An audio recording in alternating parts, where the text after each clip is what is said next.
nuestra conducta. La política es un asunto sobre la conducta humana, es un tema sobre el poder sobre la conducta de las personas. Nuestra conducta, ¿cómo explicamos nuestra conducta? La psicología la quiere explicar a través de variables como la personalidad. La economía la quiere explicar a través de construcciones conceptuales como la acción racional. Bueno, el hombre se conduce de acuerdo a fines y para eso establece medios a través de una racionalidad práctica. Ahora, nos estamos perdiendo de vista algo que sí vio la antropología y la sociología, que es que nosotros somos animales culturales, que nosotros tenemos un contacto con la realidad que es cultural, que nosotros elaboramos costumbres, creencias, valores, normas, lenguaje que median entre nosotros y la realidad y a partir de los cuales nosotros accionamos, nosotros nos comportamos siempre mediados por una cultura. La forma en que nombramos las cosas, las formas en que usamos las palabras, las formas que le damos a las creencias, eso impacta en nuestra conducta. Entonces, quien puede moldear conductas, creencias, valores, normas, lenguaje, tiene poder. Tiene poder.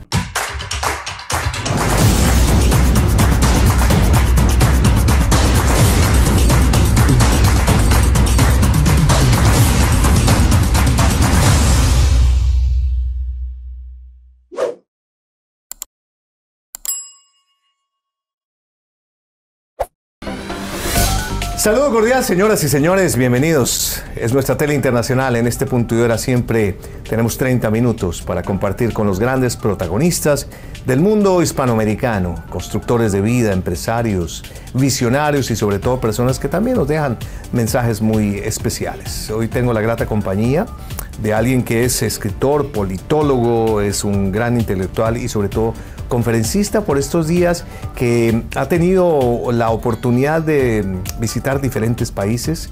Actualmente está radicado en España, pero es argentino, como decimos en Colombia, de pura cepa. Es mi apreciado Agustín Laje. Bienvenido a Entrevistas con Hernán. Agustín. Muchas gracias, Hernán. Es un gusto para mí estar acá. Gracias por invitarme.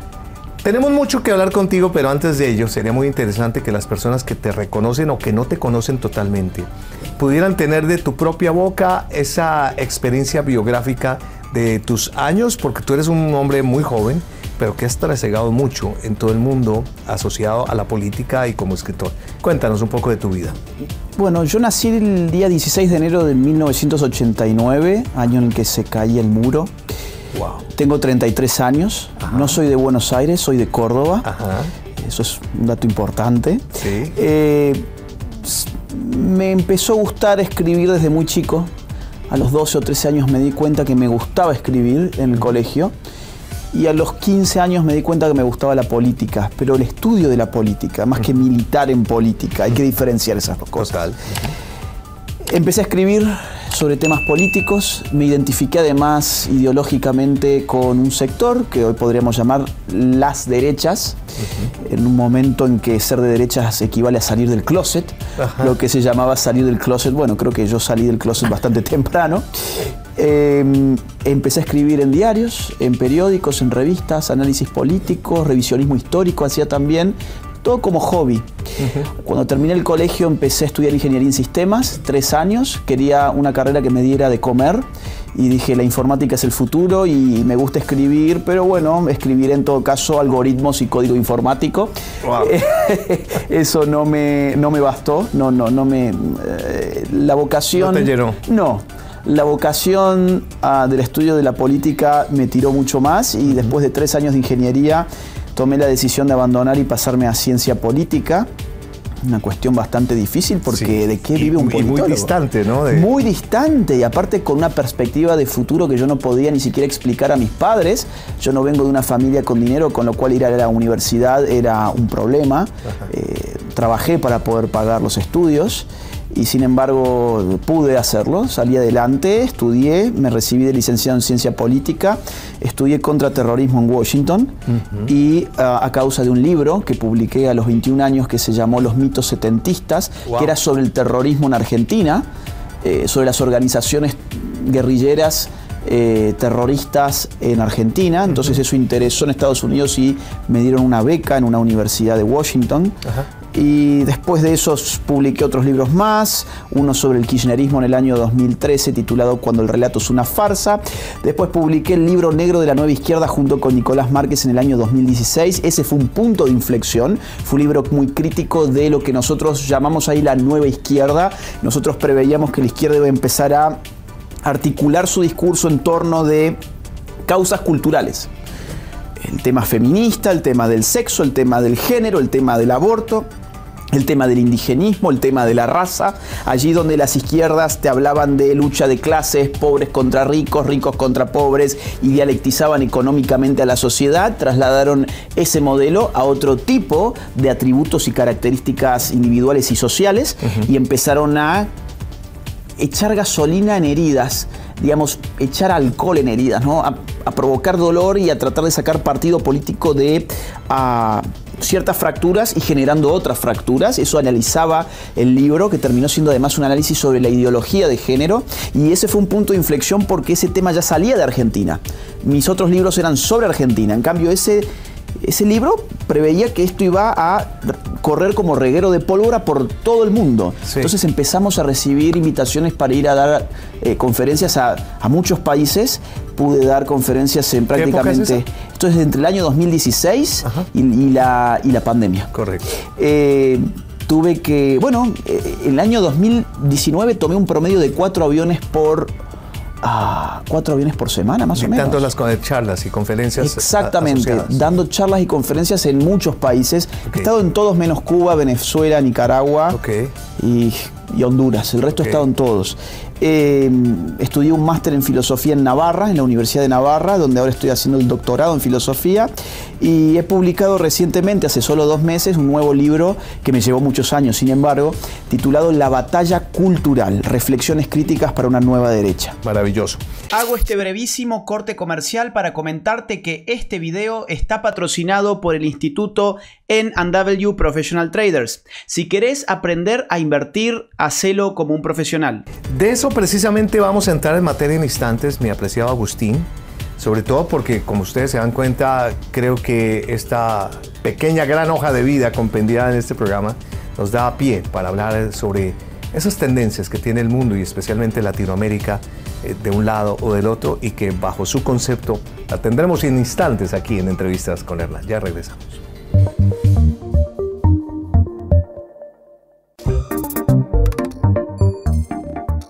Continuamos aquí por nuestra tele internacional, Entrevistas con Hernán. Ya saben ustedes, en nuestras plataformas, en nuestro canal de YouTube, Entrevistas con Hernán, todas estas que han pasado durante estos años, y hoy con la grata compañía de Agustín Laje, un gran politólogo, un intelectual que, no sé, habías dejado en punta que ha llegado, digamos, tu nuevo bebé literario, sí, que es La batalla cultural, reflexiones críticas para una nueva derecha.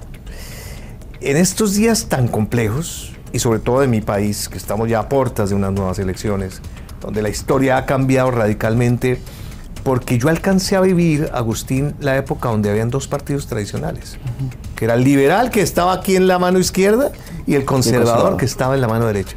Ahora no se sabe cuál de las 2 manos es, en mi país por lo menos. Háblanos un poco de esas reflexiones críticas y de pronto un poquito asociadas a Colombia. Ese libro es mi hijo favorito, ya que está con esa metáfora que me gusta. Lo que yo quiero mostrar en ese libro es por qué la cultura es muy importante para la política. La cultura a menudo se concibe como un campo apolítico, como un campo que no tiene una influencia en nuestra vida más allá del ocio y del entretenimiento, pero lo cierto es que hoy la política pasa por la cultura, y la cultura pasa por la política y por la economía también. Vamos a ponerlo así. Nuestra conducta. La política es un asunto sobre la conducta humana, es un tema sobre el poder sobre la conducta de las personas. Nuestra conducta, ¿cómo explicamos nuestra conducta? La psicología la quiere explicar a través de variables como la personalidad. La economía la quiere explicar a través de construcciones conceptuales como la acción racional. Bueno, el hombre se conduce de acuerdo a fines y para eso establece medios a través de una racionalidad práctica. Ahora, nos estamos perdiendo de vista algo que sí vio la antropología y la sociología, que es que nosotros somos animales culturales, que nosotros tenemos un contacto con la realidad que es cultural, que nosotros elaboramos costumbres, creencias, valores, normas, lenguaje que median entre nosotros y la realidad y a partir de los cuales nosotros accionamos. Nosotros nos comportamos siempre mediados por una cultura. La forma en que nombramos las cosas, las formas en que usamos las palabras, las formas que le damos a las creencias, eso impacta en nuestra conducta. Entonces, quien puede moldear conductas, creencias, valores, normas, lenguaje, tiene poder. Tiene poder. ¿Por dónde pasa ese poder? Ese poder pasa por instituciones y prácticas culturales. Las escuelas, las universidades, los medios de comunicación, las redes sociales, el cine, las series, crean para nosotros un marco interpretativo sobre el cual nosotros después desplegamos nuestra vida entera. Entonces, esto lo entendió muy bien la izquierda. ¿Cuándo lo entendió? A mediados del siglo XX y un poquito antes también. La derecha no lo entendió jamás. Para la derecha el asunto de la política era un asunto de economía. Mientras el individuo viera que cada año podía cambiar, diríamos hoy, su iPhone, y que su televisor cada año se iba haciendo más grande, sí. Estaba el individuo muy seguro del sistema político en el que vivía y estaba muy seguro en que, bueno, los capitalistas me sirven, por ejemplo. Ahora, no, el hombre no solamente vive de cuentas, el hombre vive de cuentos. Y mientras las izquierdas daban sus cuentos, las derechas mostraban gráficos de barra y cuentas en plantillas de Excel. Mis reflexiones para una nueva derecha es tratar de entender de una buena vez que la cultura tiene un impacto en la vida de las personas y que quizás la derecha colombiana, por ejemplo, nunca necesitó dar batalla cultural. ¿Por qué? Porque daba batalla armada. En un conflicto armado interno no hay una batalla por los significantes, por las palabras, por los símbolos, por los ritos, por los mitos, por las historias, por el lenguaje. Lo que hay es una batalla que te están explotando las bombas que pone la guerrilla, los secuestros, la sangre se huele, los familiares tienen miedo, la gente tiene miedo. Entonces, ahí, ¿cómo se vende la derecha? Yo voy a poner orden, yo pongo orden porque estamos en una situación de guerra interna. Ahora, cuando llega un señor llamado Santos y dice esto se acabó, y además incorporamos a la guerrilla a las estructuras del Estado, o parte de esa guerrilla por lo menos, ¿qué hace la derecha? Ya no sabe qué hacer. Ya no sabe qué hacer, antes se legitimaba por una guerra interna. Y ahora hay guerras culturales y las derechas no se han preparado para eso. Este libro, de alguna forma, llama a que las derechas se preparen para dar batallas culturales. Claro. Agustín, hoy en día lo que tú dices relacionado precisamente con, digamos, ese tipo de diferenciación y de retórica con que llegan, digamos, el tipo de ideologías. En países como Colombia o muchos de los países latinoamericanos, siempre la gran justificación es que el país o los países, sus pueblos siempre han estado lacerados por falta de dinero, por corrupción, por falta de economía, etcétera, etcétera. Es un problema común, que tarde o temprano no es ni de un ala ni de la otra, sino que tarde o temprano alguna de ellas se aprovecha de unas circunstancias. ¿Cómo lo ves hoy en día? Es un problema común, pero allí donde termina gobernando el socialismo, la miseria es inevitable y es incalculable. Pensemos en Venezuela. Venezuela tiene más de 96% de pobres, en un país donde la gente camina sobre petróleo prácticamente. Pensemos en Cuba. Era un país exitosísimo, la región, hasta la Revolución Cubana, que fue un gran engaño, pero ese es otro punto. La gente termina votando allí con los pies, no con las manos. Eso te iba a decir, porque la gente tarde o temprano actúa. Sí. Y en países como el nuestro, que está literalmente a puertas de unas votaciones, tú ves que precisamente esa masificación se da de una manera increíble. Y la gente actúa, pero cuando ya la cosa es muy monótona políticamente, y yo creo que en Colombia ha sido muy monótono, es decir, ha estado la misma fuerza gobernando desde hace muchos años, la posibilidad de un cambio, la palabra cambio hipnotiza a mucha gente. Esto mismo ha pasado en Perú y en Chile, donde el esquema es muy similar, porque Colombia, Perú y Chile fueron los tres países que se sustrajeron al socialismo del siglo XXI en su primera ola. Los que no cayeron en el socialismo del siglo XXI en nuestra región fueron esos tres países y México. Entonces, cuando uno ve cómo ganó Pedro Castillo en Perú y Gabriel Boric en Chile y López Obrador en México, ve que ganó a través de una palabra, cambio. A la gente le gustó la idea del cambio, pero el cambio no es una forma, no es un contenido. Forma, lo que tú decías anteriormente y que tienes en tu libro, claro, literalmente explícito. Es decir, el cambio es un paso de un estado de la cosa a otro estado de la cosa. Es decir, por ejemplo, la enfermedad es un cambio respecto de la salud y la muerte es un cambio respecto de la vida. El cambio puede ser negativo o puede ser positivo. Literal. Que me expliquen de qué va el cambio. Que me expliquen, y aparte, ¿un cambio en qué sentido? Todas esas políticas ya se conocen cómo funcionan. No son una cosa nueva. Sí. De hecho, son un retroceso importante.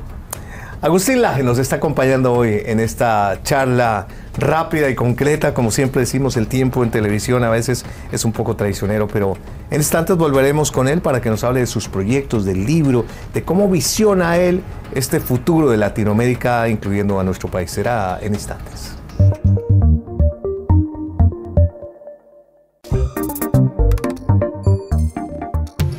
De antemano, muchas gracias, Agustín, por regalarnos este espacio. Yo sé que tu agenda vive muy ocupada, que vives en un avión literalmente, y esta etapa realizada en la ciudad de Miami, ¿cómo íbamos a desaprovechar de tener a este gran escritor politólogo que, entre otras, en la reciente Feria Internacional del Libro de Bogotá, fue realmente una sensación? Tuve entendido de que tus charlas y conferencias estuvieron abarrotadas de gente muy atentas para escuchar literalmente tus argumentos, que son obviamente muy valiosos con base en toda tu estructura y toda tu preparación. Muchas gracias. Muy importante que ustedes sepan, se llama así La Batalla Cultural, Reflexiones Críticas para una Nueva Derecha. Es un libro que actualmente ustedes lo pueden adquirir, está en plataformas. Sí, en Amazon, en muchos lugares. Exactamente, el libro ha tenido una venta maravillosa, pero por supuesto hay que tenerlo, y sobre todo en estas épocas de vientos distintos, vientos diferentes. ¿Qué puedes tú pensar, sin entrar en detalles, de esa Colombia que tiene temor en ambas partes? O el temor que tienen los que llevan mucho tiempo en la misma ideología, o el temor de los otros que pueden de pronto tener una gran responsabilidad de generar un cambio, como decías tú. A ver, el temor está, sobre todo, yo creo, en que quien suba la escalera la tire para que más nadie la pueda subir después. Eso ha sido un modelo en nuestra región que ha tenido mucho éxito. Pero Colombia, ¿tú crees, con su infraestructura económica? Sí. Que bueno, Venezuela la tenía, claro. Pero Colombia no tiene el petróleo de Venezuela. No, pero Petro es una persona que tiene un norte muy claro y que se inscribe en un espacio regional, político, geopolítico clarísimo también. Okay. Yo creo que el problema con este tipo de gobernantes es que, como te decía, suben una escalera y después la arrojan, y después sacarlos de ahí es muy difícil. Pensemos no solamente en Chávez, obviamente, que estuvo hasta que murió, Maduro, que todavía lo tenemos, sino también en Evo Morales, que conduce los destinos de Bolivia desde el año 2005. Pensemos en Ortega, en Nicaragua, desde el año 85. Los Kirchner en Argentina estuvieron 12 años, fueron el gobierno más largo de la historia, y ahora volvieron con la vicepresidenta Cristina Kirchner, que en verdad es la que maneja gran parte del poder en la Argentina. Claro. Entonces, después, digamos, sacar a estos personajes es realmente muy difícil, porque suben con las instituciones democráticas, pero después las licúan de tal forma de adentro, las estropean de tal forma que removerlos es muy difícil. Claro. Entonces, yo creo que el miedo, más que a políticas concretas que obviamente habrá, temas de libertad económica, de propiedad privada, de expropiaciones que ahora las están llamando alegremente de otra manera, el problema fundamental es que nada garantiza que esto permita una continuidad democrática republicana.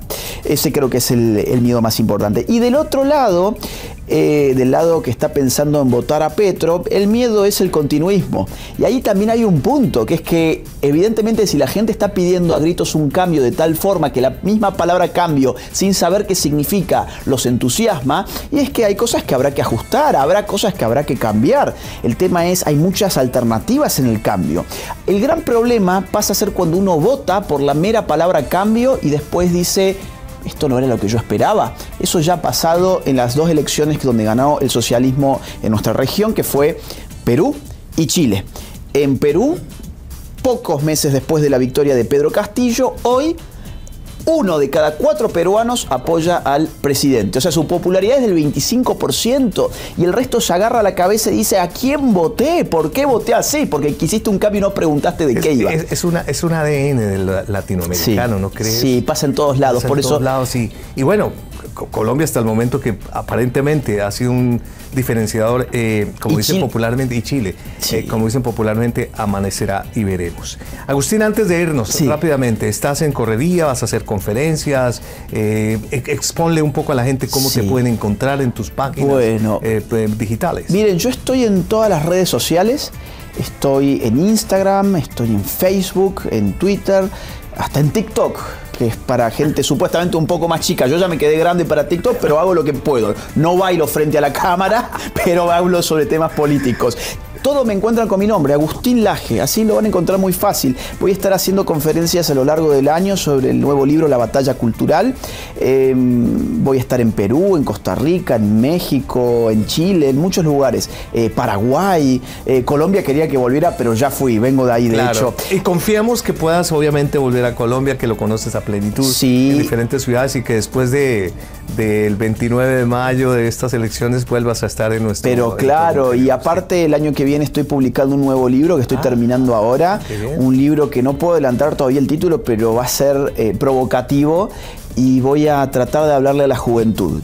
Todavía me quedan algunos años de juventud, según entiendo, Total. a pesar de dejarme esta barba para parecer más grande, pero quiero hablarle a la juventud porque hay una nueva juventud. Estos eventos que usted se refería en la Feria del Libro de Bogotá, que fueron 1.800 personas un día y 1.000 al día siguiente, el 95% eran jóvenes menores de 25 años. Wow. Así que hay una esperanza ahí. Fantástico.